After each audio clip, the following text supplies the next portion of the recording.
What's up guys, DPX here. Hope you're all doing good in quarantine. And I bring that up because that's what this is kind of about. You know, you're stuck in home. Some countries, it's against the law right now to leave your house, or else you'll get in actual trouble. Where I'm at, they're a little cooler with that, and I'm allowed to take a walk or something, but pretty much all I'm able to do is take walks. So the whole world is practically in lockdown, and we're all stuck at home. So what a great time to catch up on some good TV, some movies, and of course, for this video, some video games. You know, everyone has their picks of games that they will be playing while in quarantine. These are my 10. Now, keep in mind, this is my opinion. These are mostly games that I played. There's one that I'll talk about. And then these aren't particularly my favorite games. These are more the games that you can catch up on and that are games to play when you're stuck at home, I guess, because they will keep you entertained for a long while. Or me, at least. These are my recommendations of the top 10 games to play in quarantine. Now, before we get started, though, you know what to do. Be sure to like this video, subscribe if you're new, turn on notifications, and leave a comment, and you'll be a loyal subscriber. I wanted to give to you, in the last part of your notes here, the significance spiritually of the number 10. Doom Eternal would probably be higher if it weren't for the fact that I don't have and therefore haven't played it yet. But believe me when I say that that's more of a reason why it's on here for me, because I'm planning on getting to playing Doom Eternal, and that will probably be during this time of quarantine.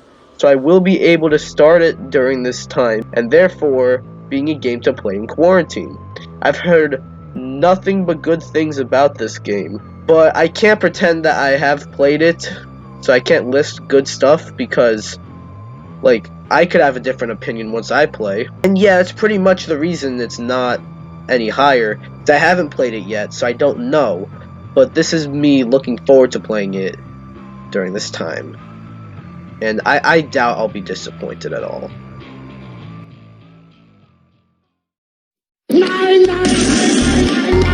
One game that I've never really ever talked about once on this channel, but I fucking adore, is motherfucking Super Meat Boy. It's so much fun and is the right balance between difficult and fun, as it's really fair, to be honest. Like, whenever you fuck up, it's completely your own fault. It requires you to be really precise, and it works. Super Meat Boy is on the list, though, because it has many levels and worlds which are challenging enough to where you will take a few tries to beat them, taking up some time. But I promise you, it will be well worth your time. When are we getting Super Meat Boy Forever? It's definitely a curse putting the word forever in the title. Come on, teammate. So I'm going to be giving this flavor 8.5 out of 10 scoops. Mario Kart is quite the franchise that you can play endlessly with a bunch of friends or your family, but which one is on the list?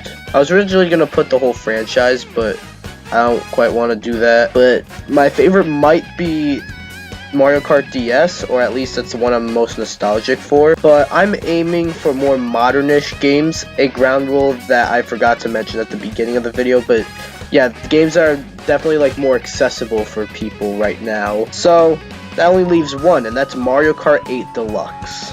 This is absolutely a game to play during a time like this. You got many characters, even ones that aren't even from Nintendo.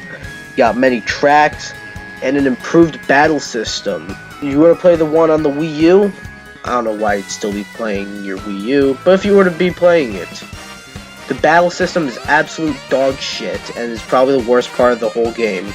In Deluxe, they improved that, so the battle system is a lot better, and I find myself playing that game a lot, actually.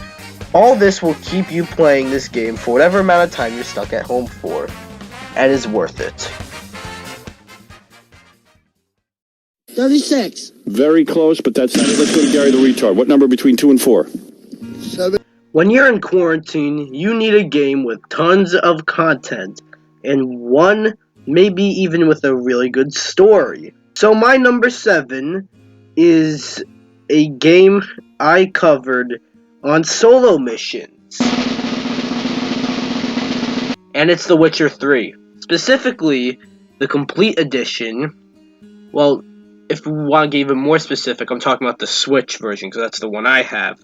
But honestly, the Complete Edition on anything is fine, as that one is filled to the brim with the most content. You got the base game, which is on its own long and time-consuming, but at the same time really fucking awesome.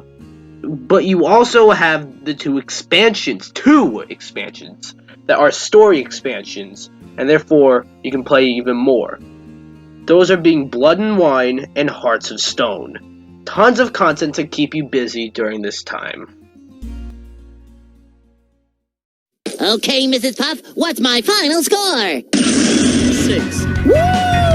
Now, I did say that I'm looking at more modern games for this list. So, you look at these older Megaman games, and you're probably thinking, I'm now breaking the rules to this list that I forgot to even mention at the beginning of the video. But, there's a little something called the Megaman Legacy Collection, 5 times. The first Megaman Legacy Collection with games 1 through 6. The Legacy Collection 2 with games 7 through 10. X Legacy Collection with X 1 through 4, X Legacy Collection 2 with X 5 through 8, and the Zero ZX Legacy Collection with 0 games 1 through 4, as well as ZX and ZX Advent. That's a lot. Within 5 collection games, that's 24 games. Sure, some games, as in like some of the collections, shouldn't be split up into 2, especially the Mega Man X Legacy Collection, like, really? And you might also want to call this cheating, as it's 24 games in one entry. But all of these are games that will keep you playing and take up a lot of your time. There is an eventual end to all this, something I can't really say about the rest of the games on the list. But the amount of time it will take to get to the end of all this, yeah, this will keep you busy. Oh, chills. Literal chills. It was number 5. Number 5 is my brother. Oh my god, I forgot about Now we get to games that are practically endless. Games that are 100% perfect for a time like this. And that said, Minecraft. But you might be surprised to hear that Minecraft is only at number 5, but there are other games I just like more. No knocking Minecraft though, as, well, Minecraft needs no introduction. It's the number 1 highest selling game of all time for a reason, and I'd say that reason is because there is nothing else quite like it, or at least there wasn't anything else quite like it at the time. Definitely not the first game with no real objective or goal, but to just do whatever you want in it. But I'd say the first one to really perfect it and can be really worth your time when you're stuck at home. Maybe Minecraft is seen as more of a joke nowadays, but trust me, there's a lot to keep you busy here. 7, 5. Number 4. In Minecraft, you can build endlessly.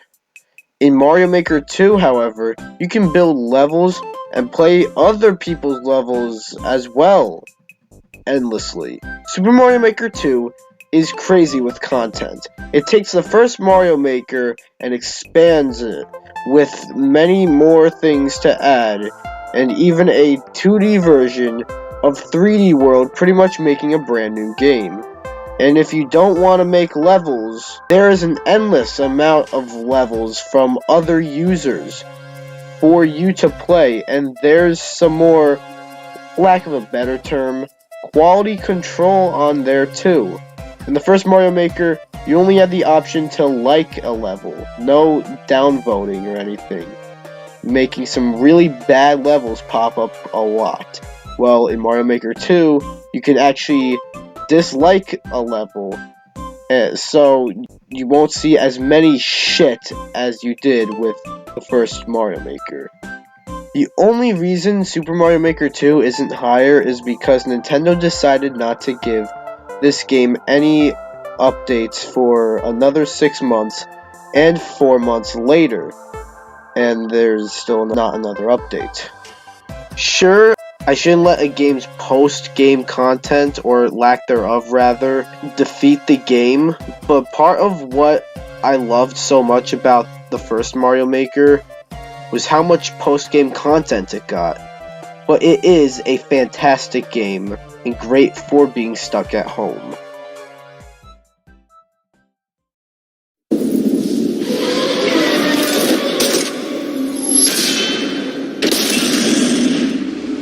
Mortal Kombat 11 is a game I was really freaking excited for and played a lot when it came out.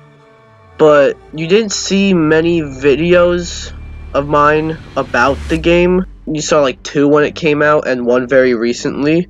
And yeah, I stopped playing for a while until very recently, with Combat Pack 1 being completed. That's completed with a K.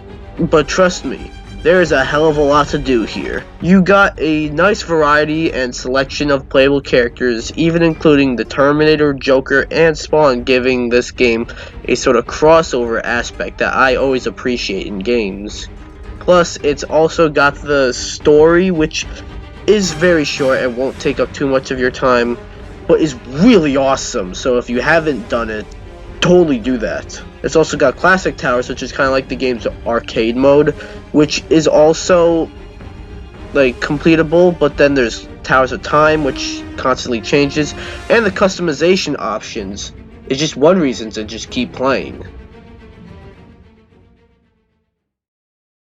What kind of pencil do we take again? Number 2. Take a number 2. Looks like you took a big number 2.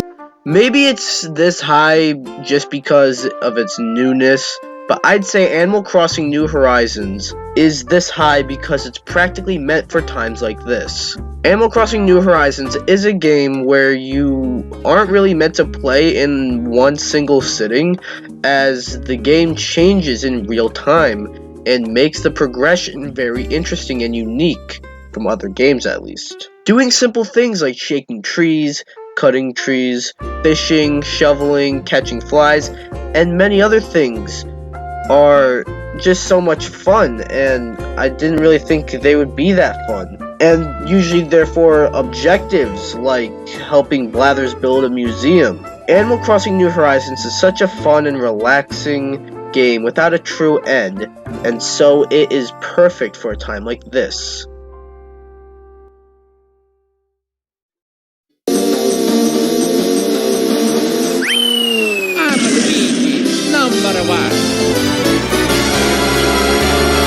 Guys, it's just not funny anymore. Like, I keep having this game at number 1 on so many lists. It's Smash Ultimate. There's just so much to do in this game. So many characters, tons of great modes, a lot of stages, music. I mean, the music isn't really something to do. I mean, you can listen to all of it though. But I've said so much about this game. I can't, like, the fuck. We're just gonna end it here. Well, that was my list of the games to play while in quarantine. What are the games you'd play in quarantine? Let me know in the comments below. If you like this video, come subscribe. I'll see you guys in the next one. Bye bye.